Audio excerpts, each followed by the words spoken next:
Good morning to all students. आज की class में हम लोग एक नया चैप्टर स्टार्ट करने के लिए जा रहे हैं। हमारा जो नया चैप्टर है वो है चैप्टर नंबर 5, द्रव्य की अवस्थाएं। द्रव्य कहा है मैंने, न कि द्रव। द्रव्य और द्रव में क्या होता है, फर्क होता है। द्रव का मतलब हो जाता है लिक्विड, जिसे हम इस प्रकार से लिखते हैं, और द्रव्य जो होता है वो पदार्थ होता है, कोई लिक्विड नहीं होता है। तो कई बार स्टूडेंट्स जो है वो इन दोनों में ही कंफ्यूजन रहते हैं, कोई द्रव को द्रव्य कर देता है या द्रव्य को द्रव। तो आप लोग लिखने में और समझने में याद रखना कि द्रव्य का मतलब होता है पदार्थ, और इस द्रव का मतलब होता है लिक्विड, मतलब कि जैसे एग्जांपल के तौर पे जल। तो हम लोग देखें द्रव्य की अवस्थाएं। द्रव्य की अवस्थाओं को समझने से पहले, जब हम लोग पिछली कक्षा में थे, 10th में थे, तो हम लोगों ने अवस्थाएं पढ़ी थी, पदार्थ की अवस्थाएं, जो कि 3 प्रकार की अवस्थाएं हम लोगों ने देखी थी। आपकी द्रव की अवस्थाएं, ठोस, द्रव, ठोस और गैस। हम लोगों ने 3 अवस्थाएं देखी थी। 11th में हम लोग इस चैप्टर में गैस के बारे में बात करेंगे, क्योंकि ये जो चैप्टर है आपका गैस पर ही निर्भर करता है। तो उससे पहले हम एक बार देख लें इसके अंदर। तो पदार्थ की हमारी टोटल कितनी अवस्थाएं होती हैं? 3 अवस्थाएं होती हैं।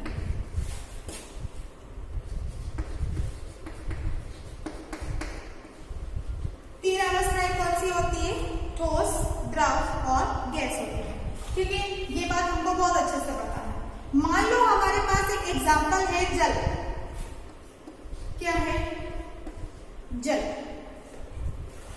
जल का रूप क्या हो सकता है? बर्फ। और बर्फ क्या है? ठोस। जब हम बर्फ को पिघला देंगे तो वो किस में बदल जाएगा? जल में। और बर्फ खुद क्या है? अपने आप में एक ठोस है। मतलब ये क्या है?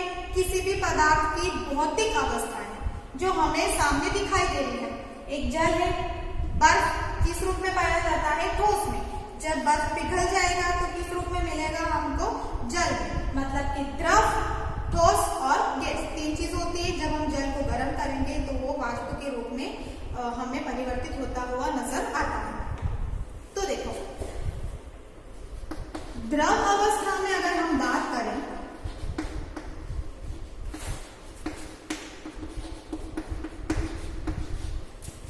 द्रव अवस्था में वाष्प में,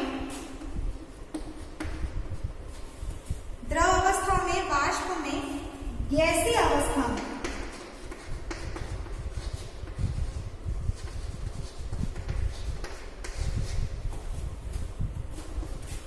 गैसीय अवस्था में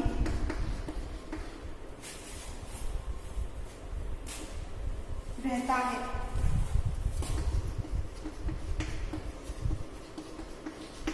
कौन?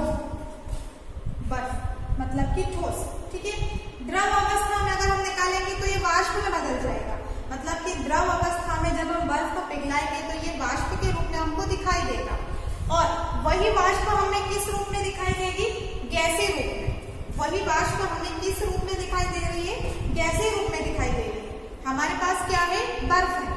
किस रूप में है? ठोस है। जब हम इस बर्फ को अगर हम द्रव अवस्था में देखेंगे तो आप लोगों ने देखा होगा कि उसमें से वाष्प निकलने लगती है, और उसी वाष्प को हम लोगों ने क्या कहा? गैसीय अवस्था का। उसी वाष्प को हम क्या कहते हैं? गैसीय अवस्था कहते हैं। तो मेरे कहने का मतलब ये होता है कि ये जो आपका बर्फ है, बर्फ हमें सबसे पहले किस रूप में दिखाई दे रहा है? ठोस रूप में। मतलब कि बर्फ है वो ठोस है। जब बर्फ को पिघला देंगे तो वो किस अवस्था में दिखाई देगा? द्रव में, लिक्विड फॉर्म में। और उसी द्रव में से जब वो वाष्प निकलने लगती है तो वो किस रूप में दिखाई दे रही है हमको? गैस में। मतलब कि एक जो बर्फ है आपका वो द्रव में भी परिवर्तित हो रहा है, आपका गैस में भी परिवर्तित हो रहा है। तो आपका एक बर्फ किसमें परिवर्तित हुआ? एक तो जल में परिवर्तित हो गया, और दूसरा वाष्प मतलब कि गैस में।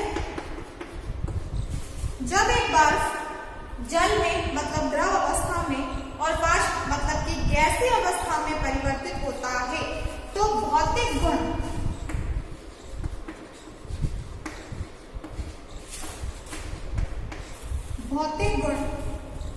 भिन्न भिन्न और रासायनिक गुण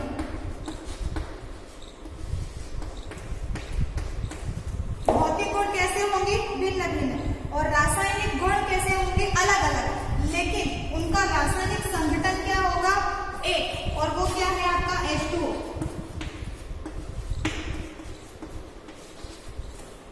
अब ये कैसे हुआ? देखो, हमारे पास एक बर्फ है, ठीक है, हमने वो बर्फ हमें किस रूप में दिखाई दे रहा है? ठोस रूप में। जब वो बर्फ पिघल जाएगा तो हमें किस रूप में दिखाई देगा? द्रव अवस्था में। उसी द्रव अवस्था से वाष्प निकलती है और वही वाष्प हमें किस रूप में दिखाई दे रही है? गैस अवस्था। ठीक है, यहां तक आपको समझ में आया?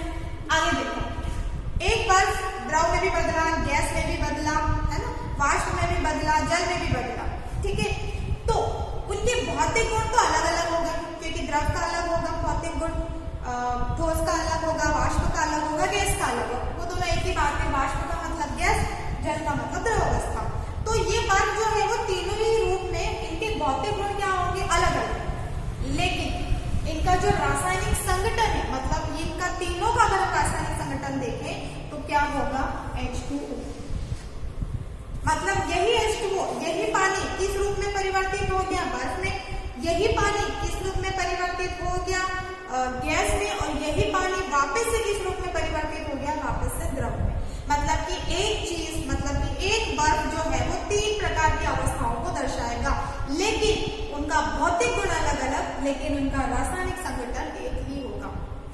सो बात की एक बात मेरी कि आपके इस बर्फ का किसी भी पदार्थ की अवस्था, वो चाहे कोई सी भी अवस्था हो, द्रव हो, चाहे गैस हो, चाहे वो ठोस हो, पदार्थ की जो भी अवस्थाएं होती है उनके भौतिक गुणधर्म परिवर्तित होने पर उनके रासायनिक गुणधर्म परिवर्तित नहीं होते हैं।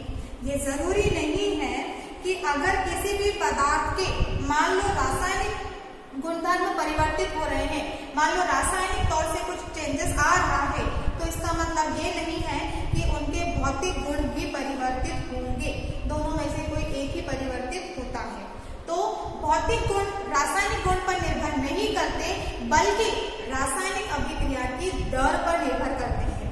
किसी भी पदार्थ के भौतिक गुण उनके रासायनिक गुणधर्म पर नहीं, बल्कि उनकी रासायनिक दर की अभिक्रिया पर निर्भर करते हैं। ये लाइन आपको याद रखनी है, मैं आपको लिख देती हूँ। ये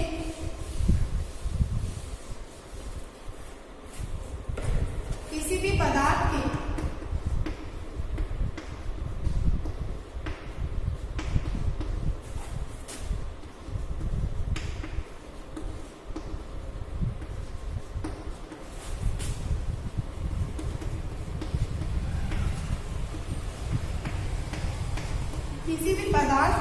भौतिक गुण, या हम यहाँ पे लिख लेते हैं पहले रासायनिक गुण।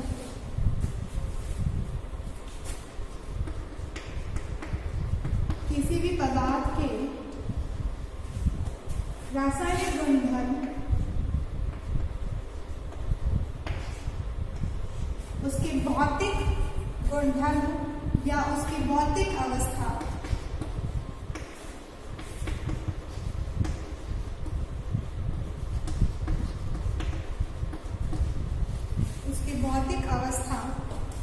परिवर्तित होने पर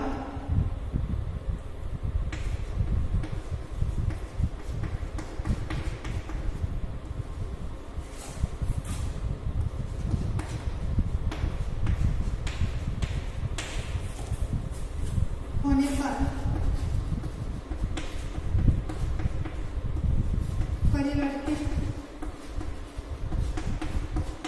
नहीं होते।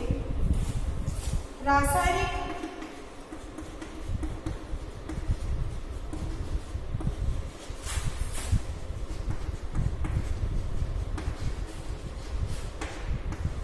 अभिक्रिया, रासायनिक अभिक्रिया की दर भौतिक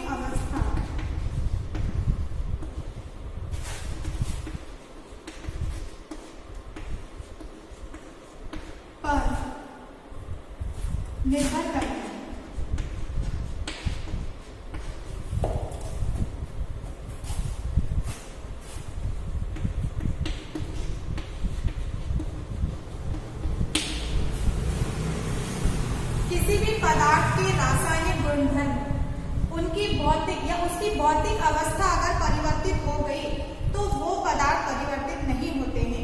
पदार्थ चाहे कोई सा भी हो, द्रव हो, ठोस हो, गैस हो, चाहे कोई सी भी अवस्था हो, अगर उनके रासायनिक गुणधर्म परिवर्तित हो रहे हैं तो ये जरूरी नहीं है कि उनके भौतिक गुणधर्म भी परिवर्तित हो। और उनकी भौतिक अवस्था ये किस चीज पर निर्भर करती है, तो उनकी अभिक्रिया की दर पर निर्भर करती है। भौतिक अवस्थाएं अभिक्रिया की दर पर निर्भर करती है, रासायनिक गुणधर्म पर निर्भर नहीं करती है। ये जरूरी नहीं है कि अगर किसी पदार्थ की भौतिक अवस्था परिवर्तित हो तो रासायनिक गुणधर्म भी परिवर्तित हो, लेकिन उनकी जो अवस्था है वो निर्भर करेगी उसकी अभिक्रिया की दर पर। तो ये इंपॉर्टेंट लाइन थी हमारी कि द्रव्य की अवस्थाएं किस पर निर्भर करती है। आगे देखें, हम बात करेंगे गैस के बारे में।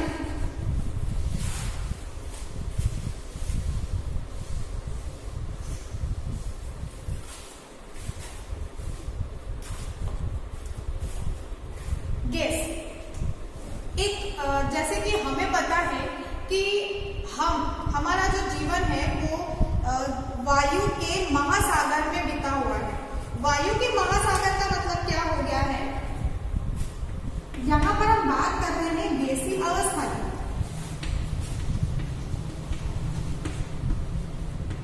वायु के महासागर का मतलब क्या हो गया कि इस वायुमंडल के अंदर बहुत सारी गैसों का मिश्रण है। कार्बन डाइऑक्साइड भी है, ऑक्सीजन भी है, नाइट्रोजन है, आपके उसके अलावा देखो आप तो डाइनाइट्रोजन है, कार्बन मोनोऑक्साइड है। बहुत सारी गैसेस जो है वो इस वायुमंडल के अंदर होती है, मतलब गैसों का मिश्रण है। और हम ही यहाँ पर रहते हैं। वायुमंडल की जो सबसे निचली परत होती है ट्रोपोस्फीयर, ट्रोपोस्फीयर के अंदर हमारा जीवन व्यतीत होता है। ट्रोपोस्फीयर इस पूरे वायुमंडल की सबसे नीची परत होती है और गुरुत्वीय बल के द्वारा यहाँ पर पृथ्वी पर जो लगता है वो गुरुत्वीय बल है। उस गुरुत्वीय बल के द्वारा ये क्या होती है, बंधी हुई होती है। हमें ये बात बहुत अच्छे से पता है कि हमारी जमीन पर, हमारी धरती पर, हमारी भूमि पर, हमारी मृदा पर नीचे क्या कौन सा बल काम करता है, गुरुत्वीय बल काम करता है। और वायुमंडल की जो सबसे नीची परत है जिसे कहते हैं हम लोग ट्रोपोस्फीयर, हम वहां पर अपना जीवन व्यतीत करते हैं। तो इस वायुमंडल में बहुत सारी गैसों का क्या होता है, मिश्रण होता है। इसलिए हम क्या कह रहे हैं कि हमारा जीवन वायु के महासागर में व्यतीत होता है। हमने थर्ड चैप्टर में आवर्त सारणी के बारे में पढ़ा था। हमारी आवर्त सारणी में कुल मिला के 11 ऐसी गैसें हैं, 11 तत्व जो है वो गैसीय अवस्था में पाए जाते हैं। टोटल 11 तत्व, जैसे नाइट्रोजन है, हाइड्रोजन है, ऑक्सीजन है, फ्लोरीन है, क्लोरीन है। 18वां वर्ग जो है जिसे आपको ट्रिक वाइज बताया गया था कि हीना, नीना और करीना की ज़ेरोक्स कॉपी, मतलब कि जियोन, ऑर्गन, क्रिप्टन, रेंडियम, ये सारी जो गैसेस होती है, टोटल 11 तत्व ऐसे होते हैं जो आवर्त सारणी में गैसीय अवस्था के अंदर पाए जाते हैं। इसलिए हम क्या कह रहे हैं कि हमारा जीवन जो है वो वायु के महासागर में व्यतीत होता है। जिस तरीके से गैसीय अवस्थाएं होती है, बिल्कुल उसी तरीके से गैसों के नियम भी होते हैं। तो आगे हम बात कर लेते हैं गैसों के नियम के बारे में।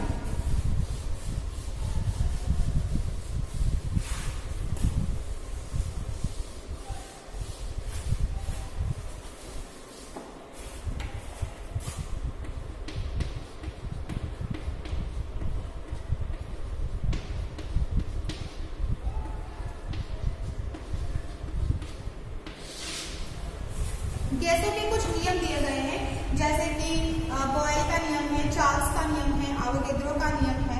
ठीक है, तो हम सबसे पहला नियम देखते हैं बॉयल का नियम।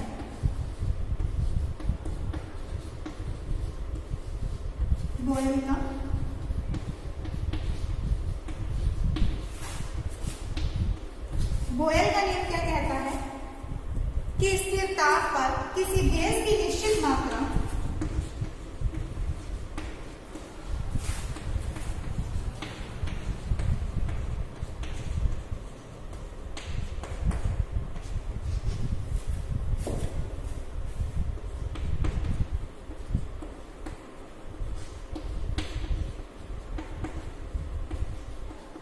स्थिर ताप पर किसी गैस की निश्चित मात्रा उसके दाब के निश्चित मात्रा का दाब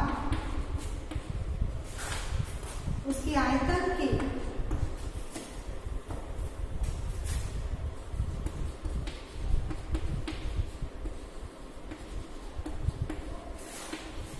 व्युत्क्रमानुपाती होता है।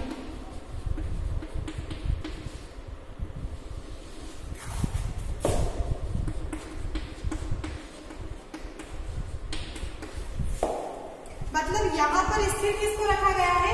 ताप को स्थिर रख दिया। ताप को स्थिर रखने का मतलब क्या हो गया कि हम इस दाब और आयतन में ताप को काउंट नहीं करेंगे। मतलब ताप क्या हो गया? हमारा नगण्य हो गया। मतलब स्थिर कर दिया हमने इसको, वो काउंट नहीं होगा। तो क्या कहा है बॉयल ने कि स्थिर ताप पर किसी गैस की निश्चित मात्रा का दाब उसके आयतन के व्युत्क्रमानुपाती होता है। मतलब कि P प्रोपोर्शनल टू 1/V। अगर हम लोग दाब को बढ़ाएंगे तो आयतन क्या होता जाएगा? कम होता जाएगा। तो P प्रोपोर्शनल टू 1/V। अगर हम लोग प्रोपोर्शनल को हटाएंगे तो फिजिक्स के अनुसार, मैथ्स के अनुसार वहां पे बराबर लगता है और बराबर के बाद में एक स्थिरांक वहां पर काम करता है। उस स्थिरांक को हम कह देते हैं K1 1/V।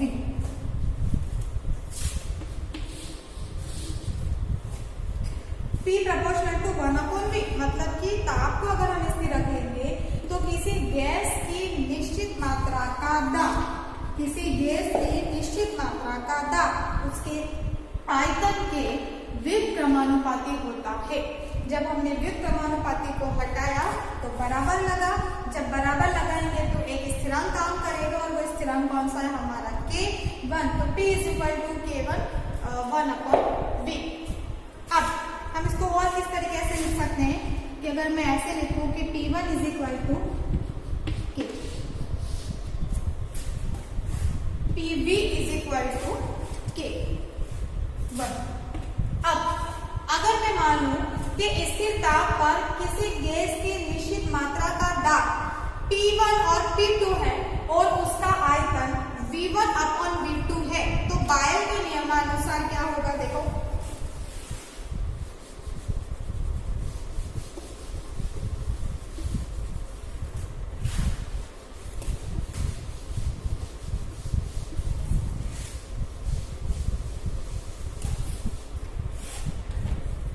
स्थिर ताप पर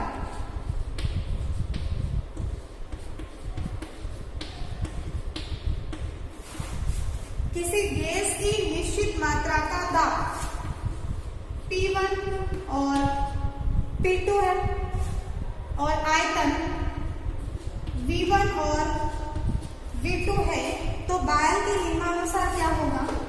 P1 V1 = P2 V2। यहाँ पे ये दाब और आयतन जो है उनका गुणनफल हमेशा समान होता है।